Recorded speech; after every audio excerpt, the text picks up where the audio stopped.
Hi friends, welcome to Amitha's vlogs. ఈరోజు డిఫరెంట్గా ఒక వెజిటేబుల్ని నేను మీకు ఇంట్రడ్యూస్ చేస్తున్నాను.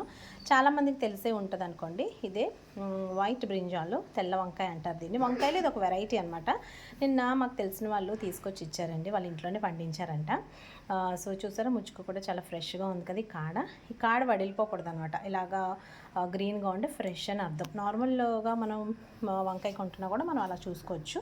ఇదేంటి మధ్యలో టమాటా అనుకుంటున్నారా? ఇది జస్ట్ ఊరికే అట్రాక్టివ్గా ఉందని అలా పెట్టాను. నేను ఈరోజు ఈ టొమాటో వంకాయ కలిపి కర్రీ చేయాలనుకుంటున్నాను. దీనికి పెద్ద ప్రాసెస్ ఏమి ఉండదండి. నార్మల్గా మనం వంకాయ టొమాటో కర్రీ ఎలా వండుకుంటామో అలాగే వండుకోవచ్చు. ఉల్లిపాయలు, పచ్చిమిరపకాయలు వేసి, టమాటో వేసి, వంకాయలు వేసి వండేయటమే. కావాలంటే మీరు కొంచెం చింతపండు పులుపు కూడా వేసుకోవచ్చు. నేనైతే అలా వేయకుండా నార్మల్గానే వండేస్తాను. చూసారా, సేమ్ ఎగ్లా ఉంది కదా. ఇలా చూస్తుంటే దీన్ని అస్సలు వండాలనిపించట్లేదండి. బాగుంది, నాకైతే చాలా నచ్చింది. ఎగ్ చూస్తున్న ఫీలింగే ఉంది.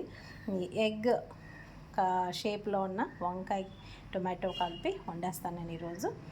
ఇంతకుముందు కూడా 1-2 సార్లు వండాను. ఈరోజు మళ్ళీ ట్రై చేస్తాను. అప్పుడైతే చాలా బాగా కుదిరింది. సో మీరు కూడా ఇలాంటి ఎప్పుడైనా ట్రై చేశారా? కామెంట్ చేయండి. వీడియో నచ్చితే లైక్ చేసి షేర్ చేయండి. Please subscribe to Amitha's vlogs.